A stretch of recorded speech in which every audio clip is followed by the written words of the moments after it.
हमारे इस कार्यक्रम के आदरणीय अतिथिगण, अभिभावकगण, इस विद्यालय के प्रबंधक, प्रिंसिपल, टीचर्स, सभी का मैं वंदन अभिनंदन करते हैं। साथ ही प्यारे बच्चों को मेरा ढेर सारा प्यार।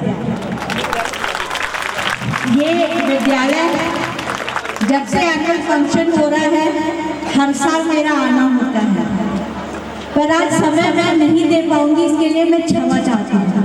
कारण ये है कि हमारे प्रभारी मंत्री जी हैं, 3 बजे से आचार संहिता लगने वाली है, चुनाव का माहौल आया हुआ है, उनको कई जगह शिलान्यास करना है और एक बहुत बड़ा सौगात नगर पालिका को मिलने वाला है। एक बड़ी पार्किंग की व्यवस्था परिवहन मंत्री आदरणीय दयाशंकर जी के माध्यम से मिलने वाला है, उसी का एक छोटा सा कार्यक्रम है। तब से हमारे प्रबंधक जी का बार बार फोन आ रहा था, आप कहाँ हैं। आना तो मुझे 10 ही बजे था, पर आने में विलम्ब हुआ, इसके लिए मैं क्षमा चाहती हूँ। और जल्दी जाना है, इसके लिए भी क्षमा चाहती हूँ। मैं यही कहना चाहूँगी बच्चों से कि प्यारे बच्चों, आप लोग पढ़ लिख कर कुछ बनिए, ताकि आपके माँ बाप के साथ आपके प्रिंसिपल, आपके अध्यापक और आपके नगर और आपके जिले का नाम रोशन हो। एक छोटी सी कहानी है जो मैं प्यारे बच्चों को सिखाना और समझाना चाहती हूँ। अगर बच्चे ध्यान से सुनना चाहोगे वो कहानी, पक्का ना? और उस पे आपको अमल भी करना है। भाषण मुझे देना नहीं है, बच्चों को कहानी सुनाना है इस बार। प्यारे बच्चों, फर्स्ट, सेकंड, थर्ड कौन बच्चा आता है? जरा हाथ उठा दो। Very good. और जो नहीं आते हैं वो भी हाथ उठा दे। जो बच्चे नहीं आते वो मेरी कैटेगरी में है, क्योंकि हमने फर्स्ट, सेकंड, थर्ड अपने स्कूल टाइम में नहीं आए हैं। पर मेरी बड़ी इच्छा होती थी कि क्लास में मेरी भी कोई रैंक हो, फर्स्ट आऊँ मैं, सेकंड आऊँ, थर्ड आऊँ। पर शायद कहीं कोई चूक होती थी जिससे कि मैं नहीं आ पाती थी। पर ये बात नहीं है कि फर्स्ट, सेकंड, थर्ड के स्टैंडर्ड के बच्चे आगे बढ़ते हैं। हमेशा पीछे का बैक बेंचर्स भी बहुत बड़ा अचीवमेंट कर सकता है, बस उसको थोड़ा अपने लक्ष्य की ओर थोड़ा सा ध्यान केंद्रित करना पड़ता है। पीछे का बच्चा बहुत शैतान होता है, जितनी शैतानियाँ करनी होती है पीछे का बच्चा ही करता है, आगे वाला बच्चा नहीं करता है कि सर देख रहे हैं, हो सकता है हमें पिटाई मिल जाए। पीछे वाले बच्चे का दिमाग बड़ा तेज होता है, पर उसका ध्यान पढ़ाई में नहीं रहता है। मैं यही कहूँगी प्यारे बच्चों, पढ़ाई करो। और एक छोटी सी कहानी है। छोटी थी मैं, पढ़ने में बहुत तेज थी। ऐसा नहीं था कि मेरा डिक्टेशन मार्क आता ज़रूर था, पर फर्स्ट, सेकंड, थर्ड वाली कैटेगरी में नहीं आते थे। मैं भी अपने घर में गई, बोली कि मुझे फर्स्ट आना है इस बार। मेरे पापा थे, वो बोले ठीक है, फर्स्ट, सेकंड, थर्ड तभी आएगा जब तुम्हारा ध्यान अपने लक्ष्य की ओर रहेगा। हम क्या, वो कैसे होता है? हम तो पूरा ध्यान पढ़ाई में देते हैं, खेलने में हो रहता है, बदमाशी में भी रहते हैं।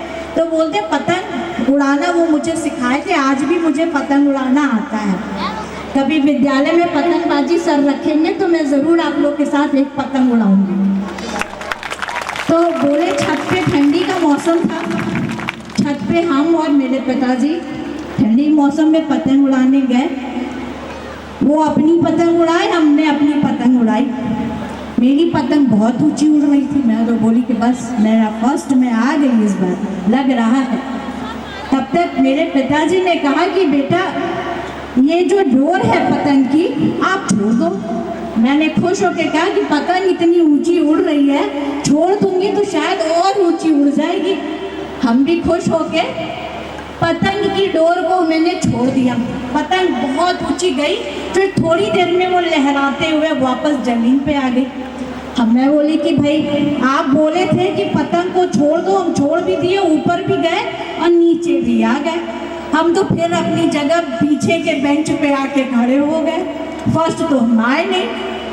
तो उनकी एक सीख हमें आज भी याद है कि वो जो डोर है जो आपने पकड़ रखी थी, वो डोर आपके माता और पिता की है, वो डोर आपके अध्यापक, आपके प्रिंसिपल, आपके विद्यालय के अनुशासन की है, आपके कर्तव्यों की है, आपके अधिकारों की है।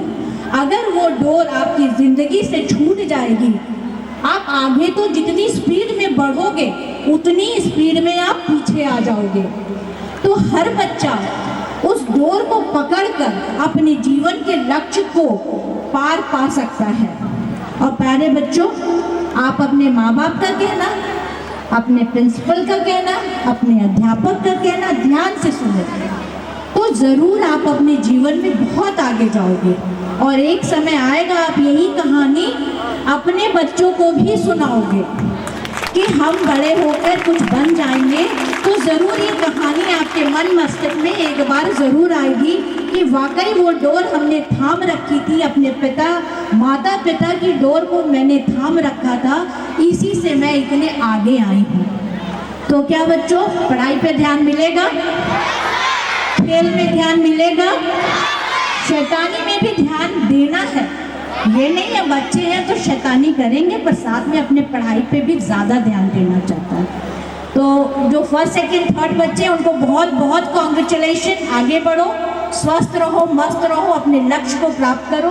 पर जो पीछे वाले बेंच के बच्चे हैं, अगली बार फर्स्ट सेकंड थर्ड ला के दिखाना, वो डोर को जोर से पकड़े हुए ना तो ज़रूर फर्स्ट सेकंड थर्ड तुम ला पाओगे। मैं धन्यवाद करती हूँ विद्यालय के प्रबंधक आदरणीय जी का और प्रिंसिपल का, टीचर्स का। मेरा मन तो है कि काफ़ी देर रहूं, पर हमारे प्रभारी मंत्री जी का भी आने का टाइम है, उनके पास भी प्रेजेंट होना ज़रूरी है, वरना पीछे ही बैक बेंचर पे ही मैं बैठी रह जाऊंगी। तो आगे बढ़ने के लिए वहाँ भी जाना है, उनके डोर को पकड़ना है, तभी कुछ सौगात देवरिया को मिलेगा। बहुत बहुत धन्यवाद मुझे यहाँ बुलाने के लिए, इतना सम्मान देने के लिए।